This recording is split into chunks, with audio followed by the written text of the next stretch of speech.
Senatör Telles, DOJ'nin Powell üzerine yürüttüğü Fed soruşturmasını sorguluyor.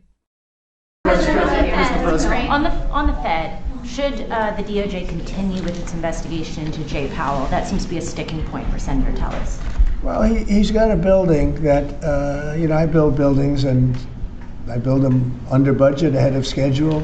I build them, but they're within reason always. And this is a small little complex that's costing billions of dollars, most expensive job per square foot ever built.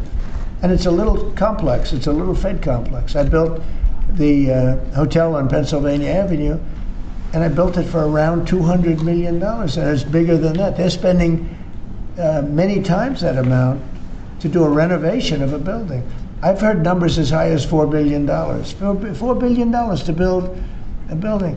I could have renovated that building and fixed it up, made it beautiful for $25 million. They're going to spend close to $4 billion on it. So it's either gross incompetence or it's theft. Somebody's making money because you can't spend. It's more per square, and you have half a building there. You have the structure, you have the exterior skin that they're not changing much.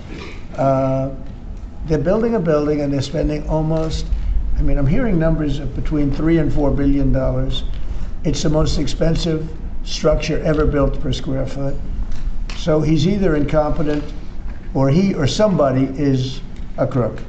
And we'll find out. Mr. President. Thank you, Mr. President. On Minneapolis, So, Governor Tim Walz recently likened the conflict on the ground to Fort Sumter, sort of implying that this is the beginning of a civil war. Do you agree with that characterization? Do you feel like there's a civil war brewing? The governor said that? The governor did. Well, does he know what Fort Sumter was, or do you think somebody wrote it out for him? No, this is, I was elected on law and order. I was elected on a strong border.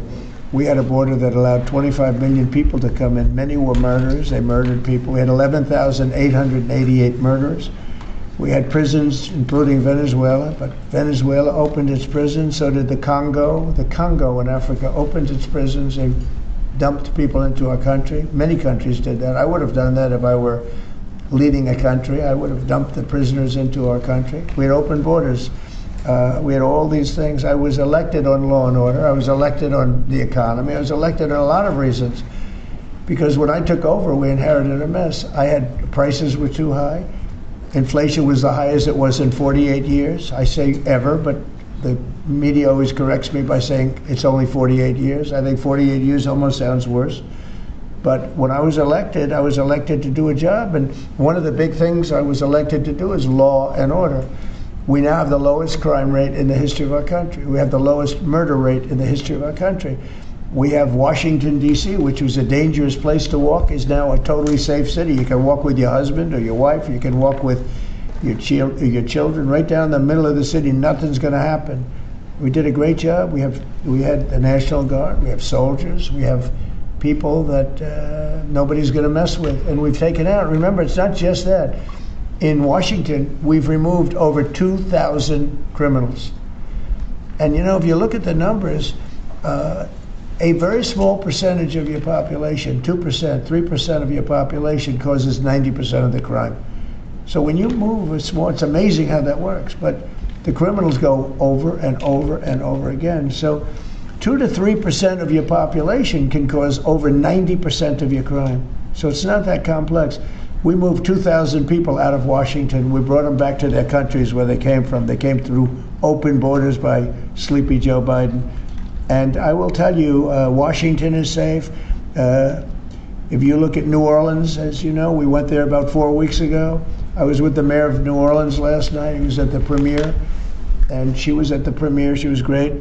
I believe she's a Democrat. She came over. She thanked me so much. She said crime is down more than 50% in just a few weeks. And you couldn't even walk down the street in New Orleans. It's so bad. And now they let us in there, and she is thanking me so much, so profusely. She was great last night. I'd do that if I were a Democrat. I'd say call Trump in, let them do what they do. But we remove people, criminals, from the cities, and they become safe cities.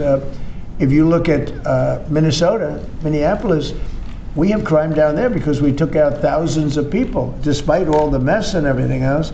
But do these people really want to have rapists? Do they really want to have drug dealers and people from prisons and murderers, do they really want to have them in the community? It's really insurrectionists and agitators, and they're paid. And you can tell a lot of reasons. Number one, they're professionals, with their mouth. But they're also, you look at the signs are all professionally made.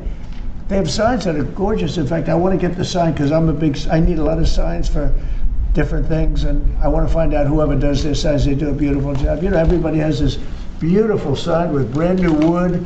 It's like leather panels. They have a leather handle on the bottom. These are people that are handed signs, and we know pretty much, we're getting very close to it, but we know pretty much who's funding this stuff. These are paid insurrectionists, paid troublemakers. But I was elected by a landslide. I won every swing state. I won the popular vote by a lot. I won everything. And I was elected by a landslide on law and order and on strong borders. We had a border that was so bad, so open, where 25 million people came in over a period of 4 years, and now nobody comes in. Nobody even tries to come in. And I can only say, I think, we'll say it very plainly, elections have consequences. The people want law and order. And we have a silent majority. We have a silent majority of people. They don't go and riot and everything else, but they like what we're doing. They like having a safe city. I get calls every single day. Every person I see working in the White House, people I don't know, many people work here, and they say, I'd like to thank you, sir. Why? You've made Washington so great. We walk to work. They walk to work. You people know it very well. You walk to work now. You used to take an Uber or a taxi or something, and you even felt like in danger there. Every person in this building, virtually every time I see somebody, they thank me. Because a year and a half ago, they lived in hell, and now they can walk to work, and they're totally safe. Nothing's going to happen. And if anything did happen, the person that did it would be living in hell for a long period of time. Thank you very much, everybody. Bu web sitesi, İngilizce okuma ve dinleme becerilerinizi geliştirmenize yardımcı olabilir. Yapay zeka, cümleleri daha kısa ve anlaşılır ifadelere ayırır. Oynatma aracıyla hızı ayarlayabilir, duraklatabilir veya geri alabilirsiniz. Site, 20 dilde çeviri desteği sunarak öğrenmeyi kolaylaştırır. Tarayıcınıza enknest.com yazmanız yeterli, hemen deneyin.